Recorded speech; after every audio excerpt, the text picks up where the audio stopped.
মাঝে মধ্যে সুযোগ পাইলে সরাসরি বলতে না পারলেও মনে মনে বলেন, মা আই লাভ ইউ, বাবা আই লাভ ইউ। কাউকে যদি দেখেন আপনার ঠেলা গাড়ি টানতেছে, ওইটাকে আলাদাভাবে ডিফাইন করে পরিচয় দিয়েন না। আপনি এতটুকু বলবেন, একজন স্বামী তার স্ত্রীর মুখে খাবার তুলে দেওয়ার জন্য এই ঠেলা গাড়িটা টানতেছে, এই ঠেলা গাড়িটা টানতেছে। প্রত্যেকটা পুরুষের কষ্টগুলা দেখা যায় না, মেয়েদের কষ্টগুলা অনেকভাবে হাইলাইট করা হয় অনেক সময়, কিন্তু পুরুষের ঘামগুলাকে দেখা যায় না। মনে রাখবেন, মা একটু মমতাময়ী, সন্তানকে আদর করে গালে গলায় কপালে চুমা দিয়ে প্রকাশ করে ফেলতে পারে সন্তানকে কেমন ভালোবাসে। বাবারা সেটা দেখাইতে জানে না।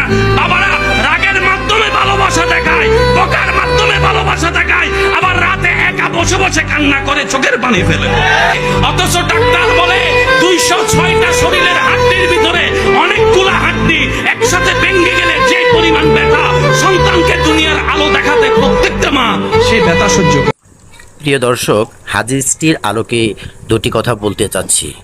মা বাবার সাথে খারাপ আচরণ করবেন না। মা বাবা অমূল্য সম্পদ।